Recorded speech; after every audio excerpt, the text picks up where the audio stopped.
Orang tanya kenapa tak ngentuk? Takut batal puasa. Batal puasa. Dia belajar separuh, dia panggil demikian. Jaga dia, kentuk pun tak, buang besar pun tak. Jaganya dia tersebut, kembung perut-perut. Nak jaga dia ni sebut, kenapa tak makan, kenapa tak minum?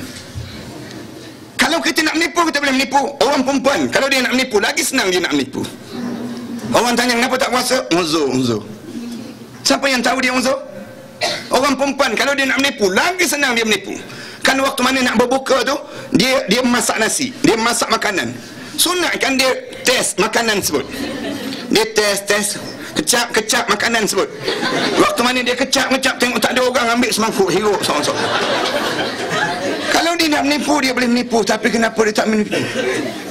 Anak kita yang kecil ni, yang umur 5-6 tahun ni, puasa tak makan tak minum ni. Anak ingat anak-anak yang sulung yang umur 6 tahun, anak suruh dia puasa, lepas sembahyang asar tu, perempuan ni tak boleh, tak bergerak dah, tersandar tepi dinding. Abi, umi, kakak nak mati dah. Kita kata sabar, tak mati. Tak ada orang mati dengan puasa, tak ada. Kenapa dia tak makan, kenapa dia tak minum? Jawabnya nak ajar, wahai manusia, walaupun orang lain tak nampak, Allah nampak benda yang kamu buat. Nak ajar dan nak tanam. Selama mana? 30 hari Allah susun. 30 hari Allah susun, nak suruh pada diri kita ni jaga. Hei manusia, walaupun orang lain tak nampak, Allah nampak benda yang kamu buat. Kalaulah adanya Allah dalam jiwa kita, nescaya dunia kita akan selamat. Tapi sekarang jiwa setiap orang hilang Allah. Bumi kita ni sekarang, Malaysia kita ni, negara kita ni, kehilangan Allah dalam jiwa masing-masing. Bila hilang Allah, kalau dia jadi suami yang khianat, kalau dia jadi isteri yang derhaka, kalau dia jadi seorang anak yang tak taat, kalau dia jadi pemimpin yang tidak amanah, kalau dia jadi rakyat yang tak reti nak erti taat dalam hidup mereka sebut. Punca apa dia? Punca hilang Allah. Bila hilang Allah, tuan-tuan tengok sekarang benda yang sedang berlaku di kalangan kita hari ni. Bila orang hilang Allah, anak pun dicampak, isteri pun disimbah dengan asid. Kita boleh tengok bagaimana seorang suami yang hilang pertimbangan boleh tetap isteri dia, bagaimana anak boleh menyembelih kepala bapa dia. Dalam dunia kita sekarang ni, dalam dunia bagaimana orang hilang Allah, semua boleh terjadi dalam masyarakat kita. Tengok baca surat khabar, menakutkan dan menggerunkan tiap-tiap hari. Buang bayi, dulu orang buang sampah je, sekarang dengan anak-anak pun buang. Sekarang bayi pun kena buang. Dulu kan orang bukan Islam, kalau dia tak nak anak, dia tak boleh bela anak dia, dia tak buang anak dia, dia bagi pada orang Islam untuk bela. Dan orang Islam bela, akhirnya anak itu menjadi anak angkat, dan akhirnya anak itu memeluk Islam. Sekarang tak, orang Islam buang anak. Bagaimana jenayah kita rosak, punca apa dia? Apabila manusia sudah hilang Allah. Rogol tiap-tiap hari baca surat khabar. Bapa rogol anak, datuk rogol cucu. Baca surat khabar tahun lepas, bagaimana cucu rogol nenek. Maknanya nenek-nenek pun tak sama zaman kita sekarang. Bagaimana dunia sudah kehilangan Allah. Sahabat cerita tahun lepas kan, orang di Perak, seorang lelaki di Perak ditangkap sedang rogol lembu. Rogol lembu, maknanya lembu-lembu pun tak sama zaman kita. Kena pesan pada lembu-lembu pakai seluar dalam tu. Manusia sudah kehilangan Allah. Siapa-siapa orang Perak jangan mengaku orang Perak lah, buat malu company kita, buat malu Europe ya. Nak sebutnya gambaran bagaimana manusia hilang Allah. Hilang Allah, manusia jadi rosak terus. Yang berani ber-SMS dengan isteri orang, punca apa dia? Hilang Allah lah. Yang berani menayangkan video-video lucah dan sebagainya, punca dia? Hilang Allah lah. Dalam dunia kita ni, apabila hilang Allah, jangan harap dunia akan selamat. Dan Nana cukup takut apabila berlaku peristiwa yang sedang berlaku di kalangan kita ni. Bunuh diri, bunuh orang, kemudian bunuh diri jumlah yang besar. Anak camat di Jabatan Perangkaan bagi tahu, sahabat Jabatan Perangkaan bagi tahu, dia kata apa dia? Ustaz, jumlah bunuh diri di Malaysia puratanya 7 orang sehari. Bukan jumlah yang sikit. Orang yang bunuh diri ini sendiri, cuma tak digembar-gemborkan besar-besaran. Maknanya jumlah yang semakin besar zaman kita. Di jangka Pahang 2-3 bulan yang sudah, seorang isteri bunuh diri. Punca apa dia? Punca sinap sikit je. Sinap sikit dengan suami dia. Suami dia bawa ke pasar raya, tersilap masuk lorong. Dia ada lorong yang boleh masuk, ada lorong tak boleh masuk kan. Kita bawa orang rumah ni jangan masuk bahagian pinggan mangkuk, bahagian ikat. Yang ni jangan bagi. Bawa bahagian tayar, bateri bahagian. Dia cepat nak balik. Ni petua-petua bagi suami ni. Maksudnya dia tersilap masuk lorong pinggan mangkuk ni, isteri dia nampak pinggan korel ke apa dia? Pinggan korel tu, dia minta dengan suami dia, bang nak beli, bang nak beli. Suami dia kata tak boleh, mahal, katanya suami. Tak, cantik ni, nipis, cantik elok ni.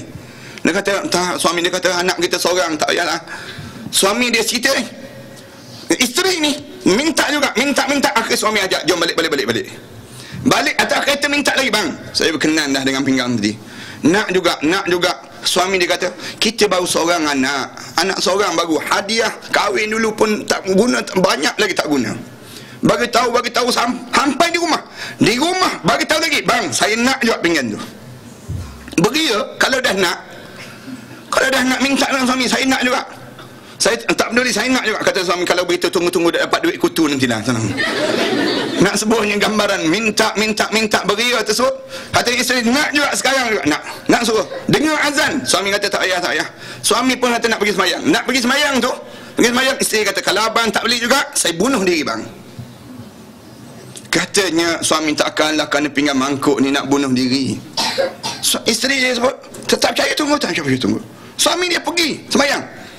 Balik ustaz, dia kata tengok terlentam menggelupur dah, makan racun tikus rupanya. Mati kerana bunuh diri kerana pinggan mangkuk, tuan-tuan. Suami kalau isteri nak beli pinggan mangkuk, beli je. Jangan simpan lagi, buat malu kita je. Kadang-kadang benda yang kecil-kecil je bunuh diri, bunuh orang biasa je. Berebut durian, meletak di antara satu sama lain. Kenapa dia? Kerana hilang Allah ni jadi rosak. Bulan Ramadan nak suruh balik semula Allah dalam jiwa kita. Wahai manusia, walaupun orang tak nampak, Allah nampak benda yang kamu buat.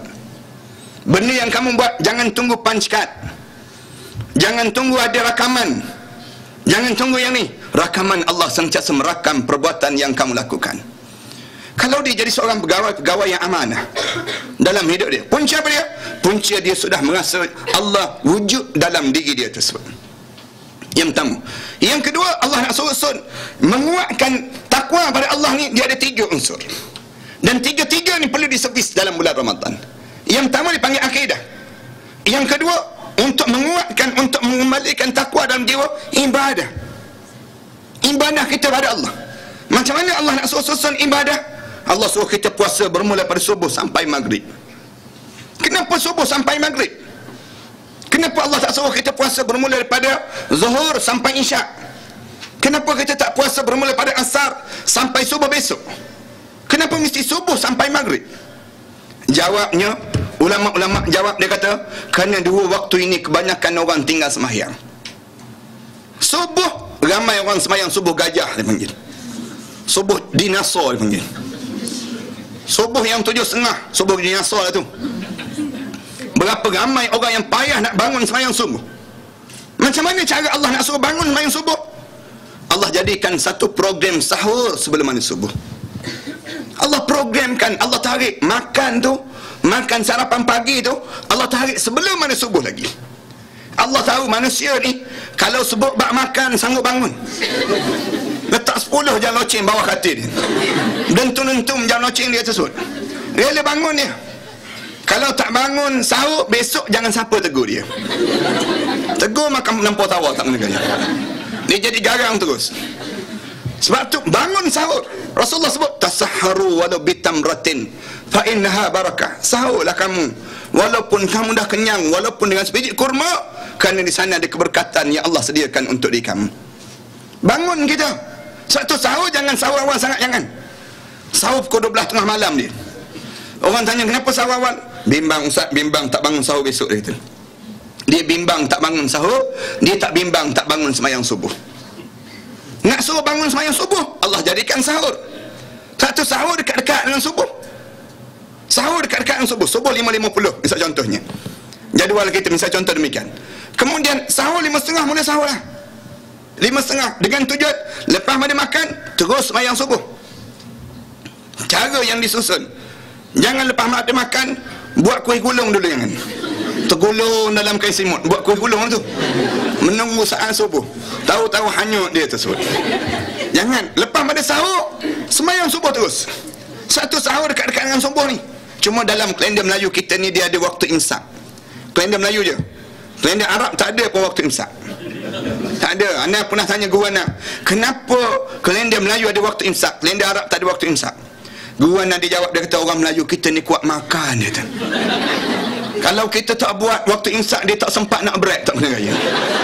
Dia makan. Dengar Allah tu ngap lagi sebiji. Jadi supaya tak sempat dia makan ni, kita buat waktu break dia. Break tak berapa makan kan dia panggil. Cara Allah nak susun demikian. Ni nak sebut supaya jaga solat subuh. Kenapa jaga solat subuh? Kerana orang mukmin dia akan menjaga solat subuh. Kenapa subuh? Jawabnya jadual orang mukmin bermula di hidup sebelum mana subuh, bukan lepas pada subuh. Mula hidup kita bukan lepas subuh. Kalau kita hidup lepas pada subuh, apa beza kita dengan orang kafir? Apa makna dalam hidup kita? Kalau kita bangun lepas pada subuh, jadual hidup orang mukmin dia kena bangun dan berusaha bangun sebelum mana subuh. Sebab tu Rasulullah sebut rak'ataini qabla subhi khairun minad dunya wa ma fihinna. 2 rakaat sebelum mana subuh lebih bernilai daripada dunia dan seisinya. Menandakan apa dia? Jadual kamu kena bangun sebelum mana subuh untuk menjaga solat subuh. Kenapa jaga solat subuh? Jaga solat subuh, ulama-ulama bincang panjang. Di antara sebab dia kata orang yang menjaga solat artinya orang yang bersedia mati bila-bila masa.